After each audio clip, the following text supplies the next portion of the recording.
Okay, good evening. It is now 7:01 on February 9th, 2021. I'm Pat Gales, and this is the Historical Commission meeting. And I'm calling this meeting to order. Please note that this meeting is being conducted remotely in compliance with the Governor's Baker's Executive Order of March 12th, 2020, due to the current state of emergency in the Commonwealth due to the outbreak of the coronavirus known as COVID-19. This meeting is being recorded and will be available on Comcast Local Channel 9 and the Town of Dayton YouTube. Members, please identify yourself to confirm that you're here, and we'll start with Pat. Here. You can tell me your name, Pat. Yeah, we have to say our names. Oh, Pat Olson, here. Okay. Rafa, Rafa Delphin here. Bill, Bill Pruitt here. Pam, Pamela Nickerson, I'm here. and Pat Gales, chairperson, I'm here. And Ken? Ken Pacheco, 940 member. Okay, thank you.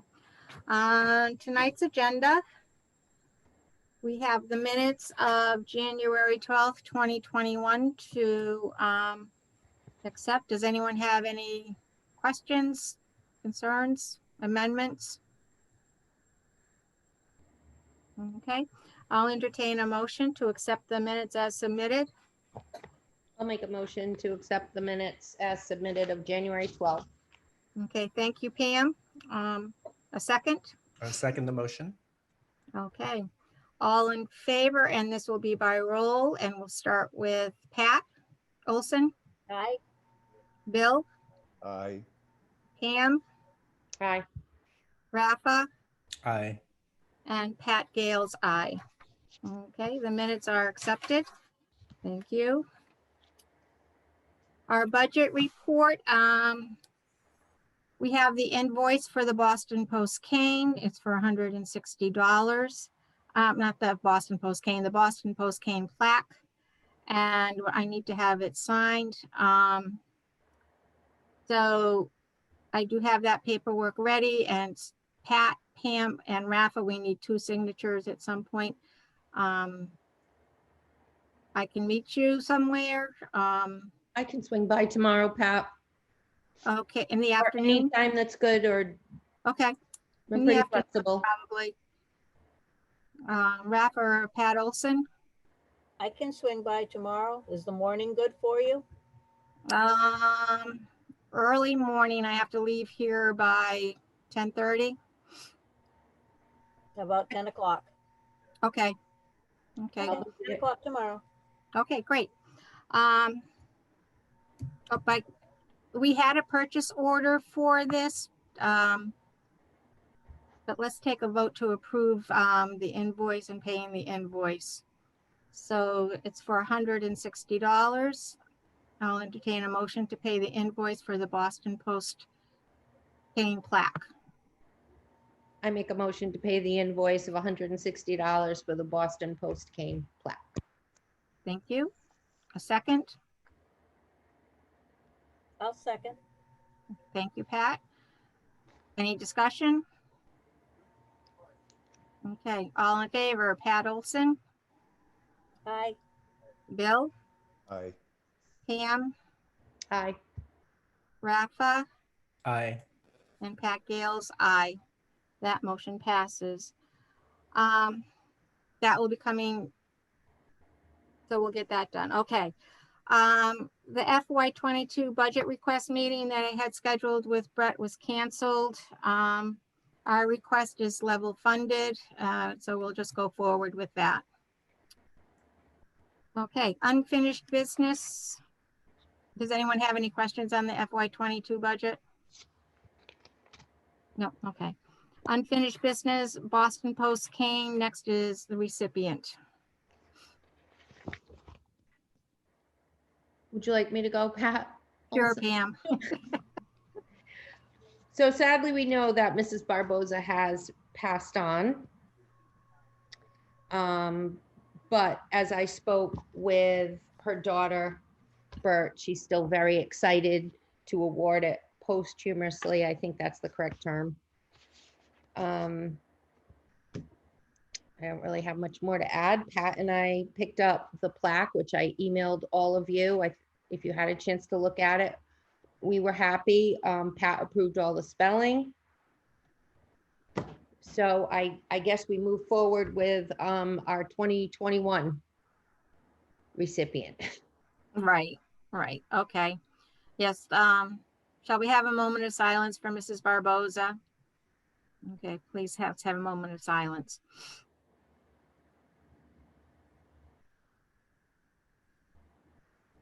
Thank you. She was our oldest resident. And I want to add to that, Bert told me that she was able to convey to her mother that she was the oldest resident of our town, and her mom found it amusing. And was you know, she was in ill health, so looking forward to it may be a bit of a stretch, but she was aware of the recognition that was due to her and pleased. So again, Bert is very honored, and when we move forward, she's happy to accept the Great. certificate and flowers in honor of her mother. Okay, so Pam and Pat, you'll take care of keeping in touch with Bert so that we can schedule that? Okay, will. great, thank you. Anything else on the Boston Post, Kane? Are you still working off the list that I have for recipients was dated 2020, June 11, 2020. Do you have a more recent list? No, that's the most recent list. Because unfortunately, there are some people on there who have passed. So the next woman, I believe, is from the novitiate, Okay, because it's 2232 County Street. I believe she's from the novitiate. do you want me to touch base with Sue Medeiros and see if we can get another listing from Town Hall? That would be good, because like the fourth name down, that Salvador Lopez, he passed away in December of 20. So I'm, you know, unfortunately, the list needs to be updated frequently. Okay, Bless I'll you. get that to you. Thank you.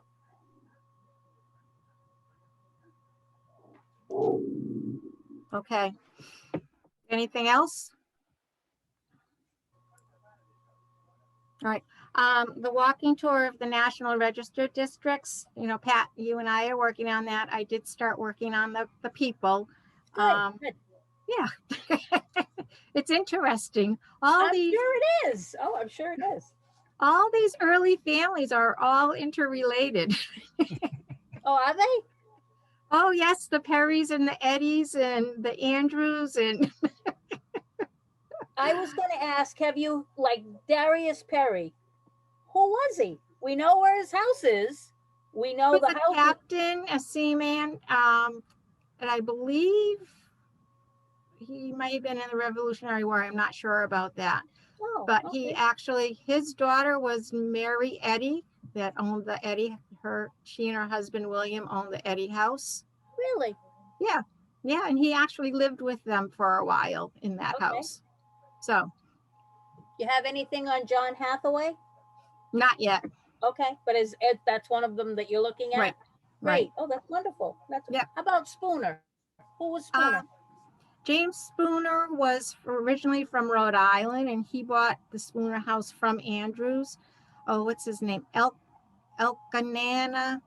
I don't know how you say it. Andrews built the Eddy house and the Customs house for his sons.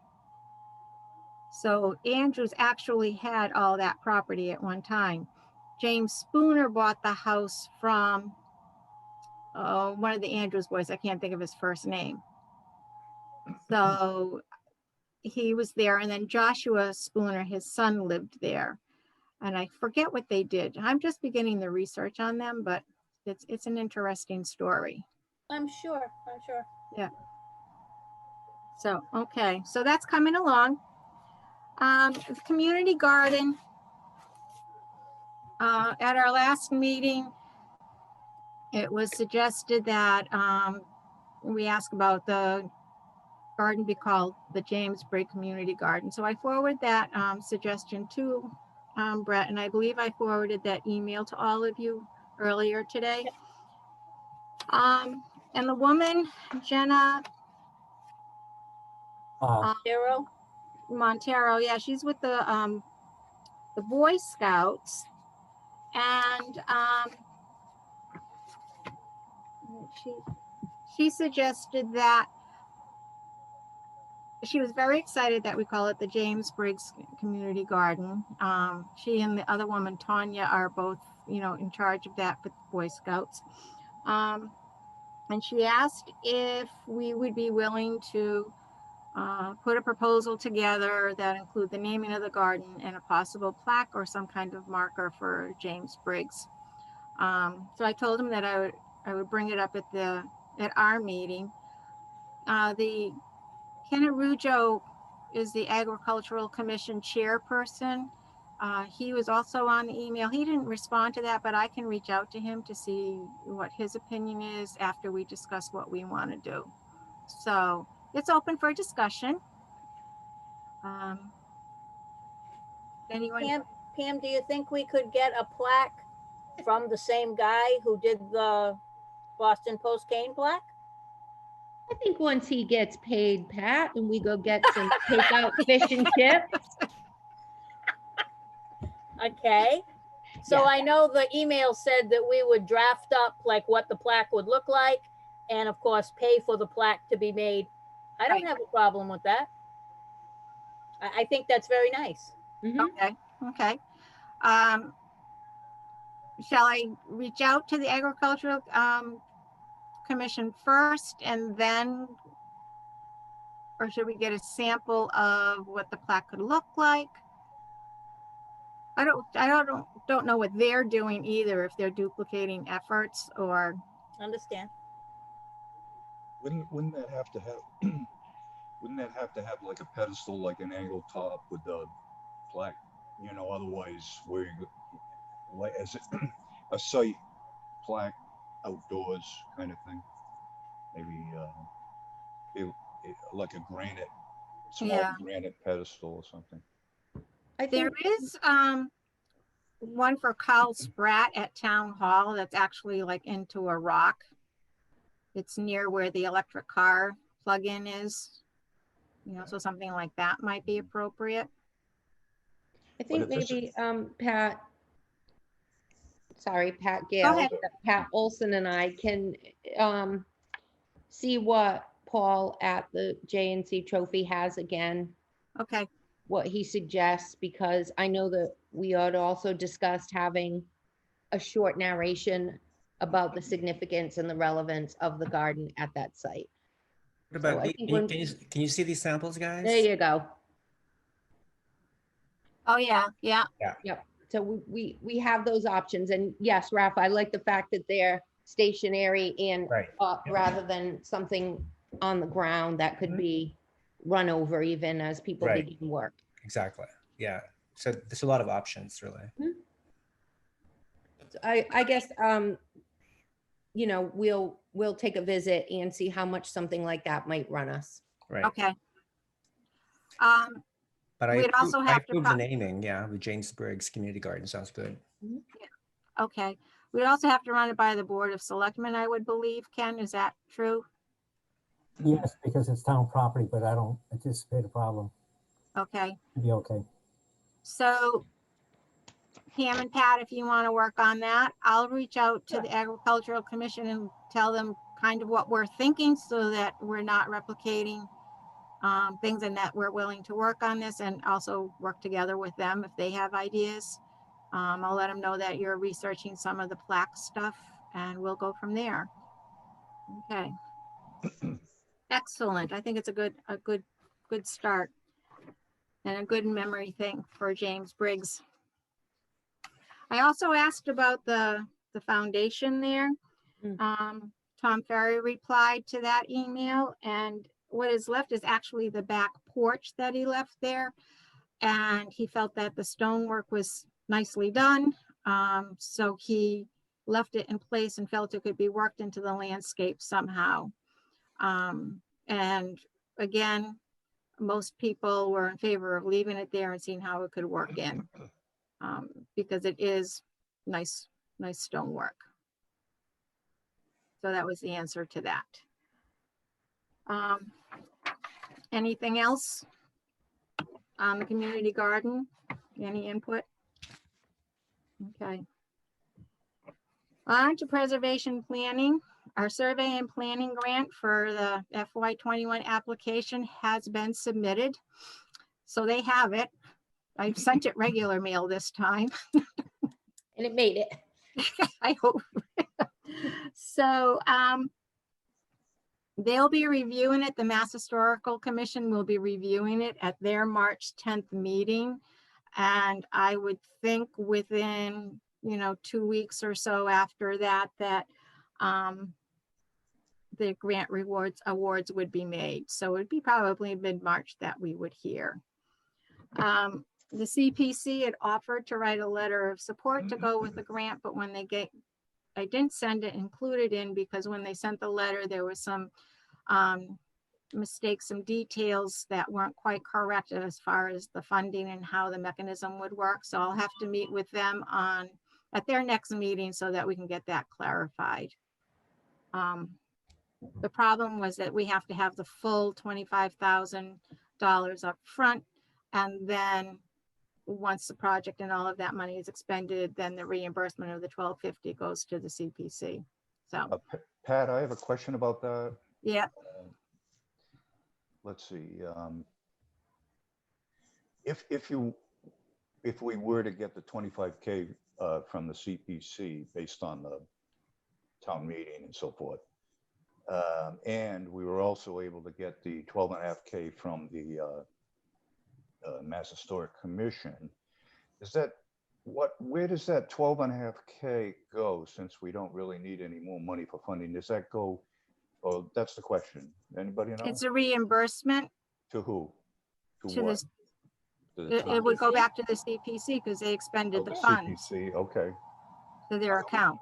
Is there a historical precedent for that? Has that happened before?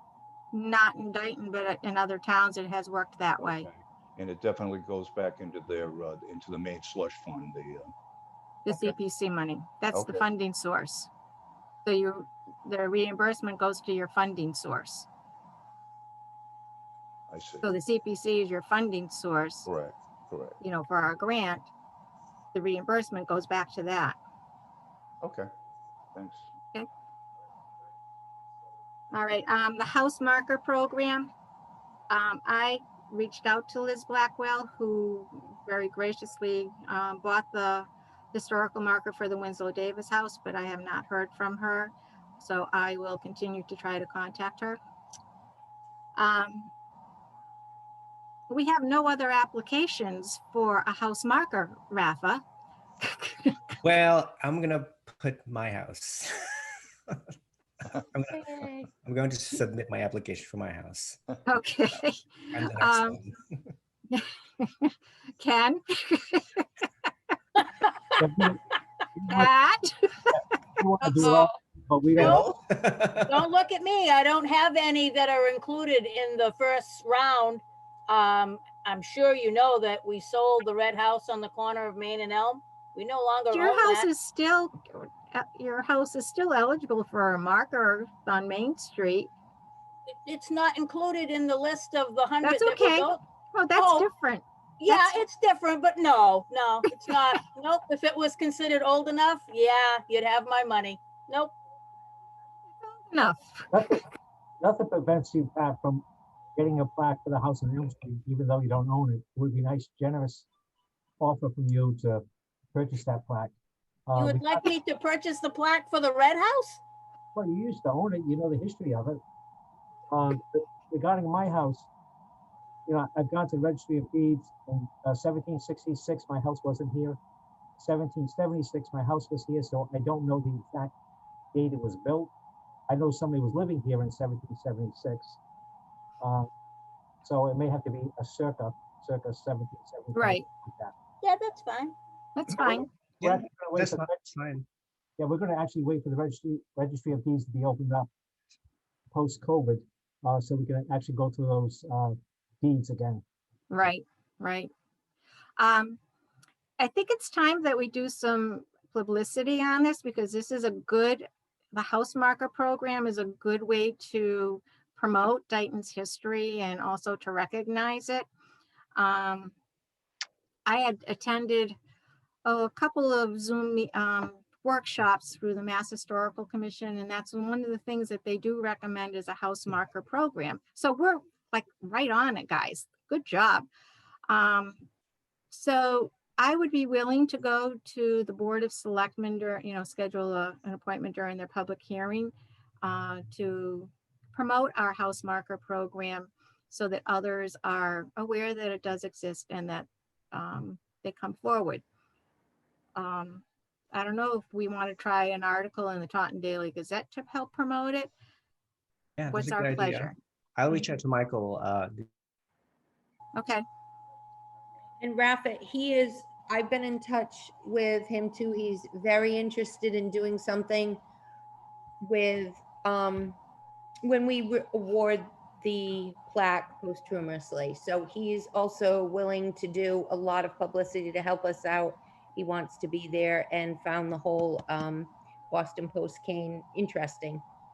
okay, And good, learned about it by watching the Zoom meetings with the selectmen.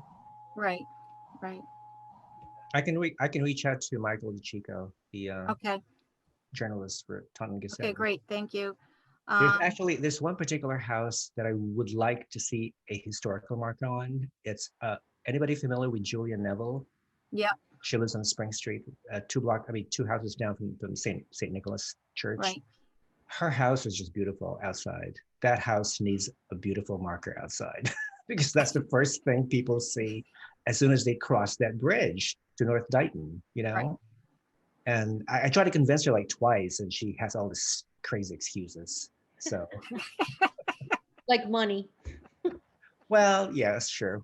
all right, and I'll make an appointment with the Board of Selectmen to promote it.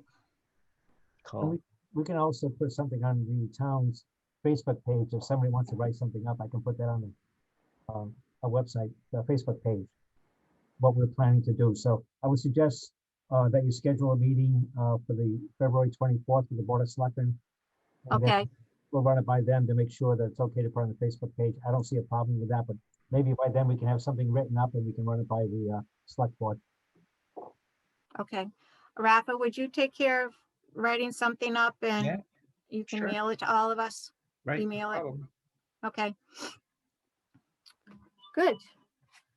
The Massachusetts Historic Commission does have online Zoom workshops. I've gone to two of them, one on local historic districts and one on historic preservation planning.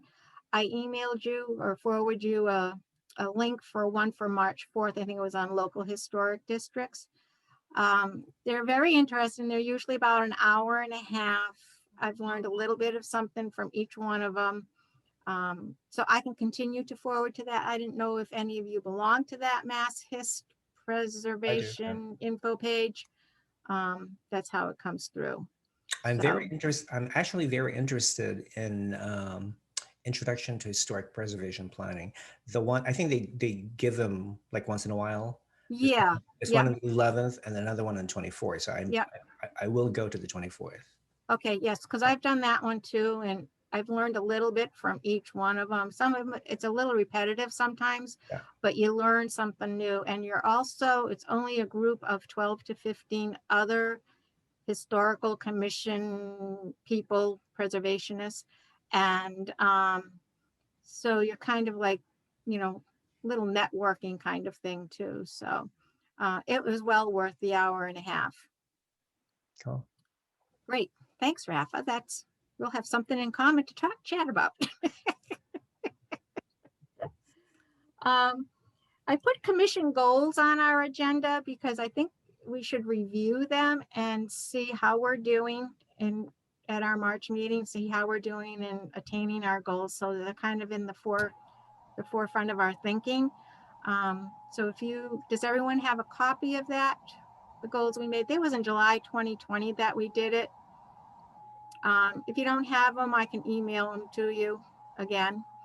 Um, just, just, just take a look, see if we need to revise something, see what we've accomplished, and just go from there. So I'll put that on the agenda for March for the review. And that's all I had. Is there any other? I have a question. Yeah. Remember the house, what have I got, an echo here? Yeah, there is an echo. Somebody has, I don't know who it is. Oh, anyway. I don't know, is there another device on? Testing. That's weird. I guess it's gone. No? Maybe it's the snow. I don't know. Still Well, snowing? anyway, the 112 Lincoln Avenue is that old house that I was not aware of that Pat mentioned. And I did a online, right under the Bristol County Registry and so forth to see how far, and it's definitely, it goes back as far to what's to the what's it called, the Dighton real estate. It was the sort of shadow agency that was set up just after Mount Hope went away, basically, in order to put all these houses, including mine, into as a real estate in order to sell them and so forth. Anyway, that's where that house ends up. In 1951, it was purchased by the Dighton Realty Company, which is, again, was Milliken's sort of a shadow agency. So in order to, I was trying to find out who built it or who owned it, because that house is a 1700s house. And what's interesting is in that area, there is no other house anywhere near that old. And on that island and so forth, there was a sawmill, right? If you remember at one time. And I'm just wondering maybe if whoever had that house had something to do with the sawmill back in the early part of, so there would have been, I don't think anything on Lincoln Avenue would be as old as that. Maybe I'm wrong, but on School Street, there's a 1700s house. So it'd be interesting. I mean, what I was going to do is ask, say, Ken, what the Dighton Historical Society has ever investigated the history of that house, or rather than me, I can dig, which I've done before, and go through all the grants, the grantees and the grantors, going back and back at the in the basement there of the Registry of Deeds. But if someone has already established the history of that house, I think since it's one of the few 1700s house in that part of the Mount Hope area, it's interesting to me. So but I don't want to duplicate work that's already been done. So Yeah. maybe. I'm unaware, but maybe Raph, I know that you've been working on some of the old houses. I know nobody's been at the society for a little while, but you were working on houses. I'm not familiar with anything that the society has regarding that house, but maybe Rafa knows. I'm unaware. Okay, well, when I get some time, I've done this many times, working in that old basement of the registry. I'll go through the grantors and the grantees for the Dighton and all that, the Dighton real estate company, see, and then trace it back as a little bit, something to do. And online stuff doesn't go back. No. They're moving in the right direction. I just did a search on one of the old churches in Taunton, St. Thomas, and they've got it back now to 1939, which was, they keep moving it, so they're working on that. But the old stuff, you got to get on and drag the books out, Right. and so forth. So okay. Right, and they're not open to the public yet, are they? No. I think they are open. I just got when I went to their page to do online stuff, they just opened, I think in the last week or so. You have only certain hours, and of course you have to wear a mask in the whole time and so forth. So, Mhm. right. Yeah. It's really interesting that that little house must have been all by itself there, right in that area. Yeah. Okay, thank you, Bill. That would be an interesting thing to hear more Yeah. about. Yeah. All right, under correspondence, we had a letter from the Mass Historical Commission again about the solar facility that's going in on Tremont and Middle Street. The only house that is near there is the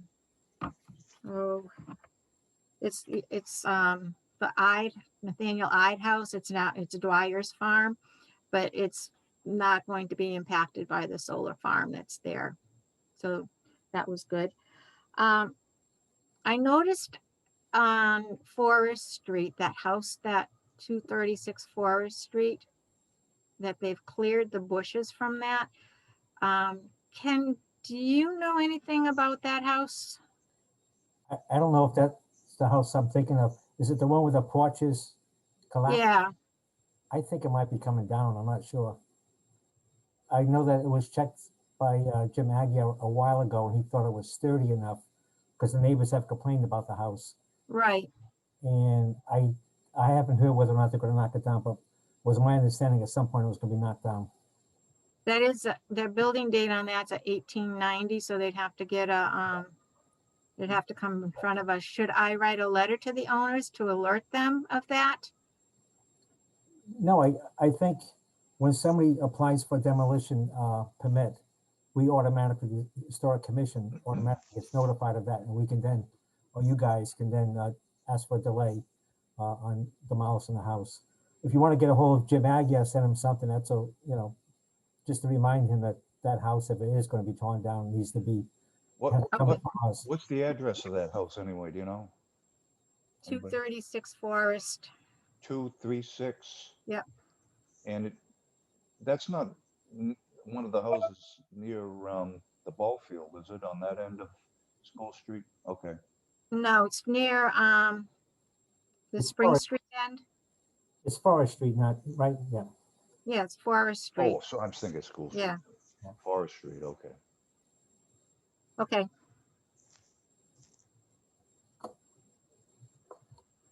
All right. Does anyone have anything else? Okay. Our next meeting. Oh, I do. We are still looking for 2 more members to fill out our board to the full 7. So if anyone's interested or knows anybody, can contact Town Hall. If we And could, our next, if we could just go back to the community garden. I Yep. talked to Jenna yesterday because I'm also a non-voting member of the Commission on Disability. So in order for that community garden to be set up, we want to make sure it's ADA compliant. So I asked her, what's the status of it? And she gave me some information, but she doesn't think they're going to actually have the community garden up and running this year. So we do have a little bit of time on the plaque.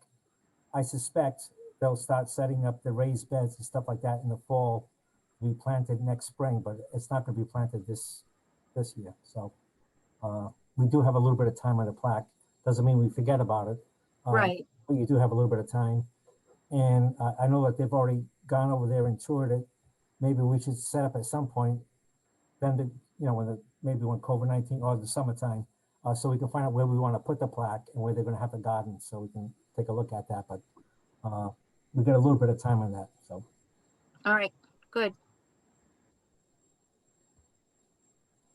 Can I ask, is the initial plan that the garden is surrounded by a fence? I don't know if that's the initial plan, but if it's like my garden, there's woodchucks, there's rabbits, there's other animals that go into the garden. So I would think at some point, but they're looking for donations for material and stuff like that. There's water that's going to be run down to the garden, so they're looking for that hydrant. I got one in my backyard over here, so it doesn't freeze. It's going to be further back. It's going to be at the end of the property. We just had it surveyed. I don't know if you've noticed, but the land has been surveyed. So it's going to be pushed back, so it doesn't have to be moved if something else is built on that spot. So, but we, I'm yep. sorry.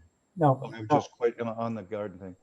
What does community garden mean? Does that mean it's sort of like a town common where you can go and plant vegetables, any citizen of the town? How does that work? It's What my is it? understanding that the Boy Scouts will be doing a lot of the work at the community gardens, and they're going to raise food for the food pantry in Dayton.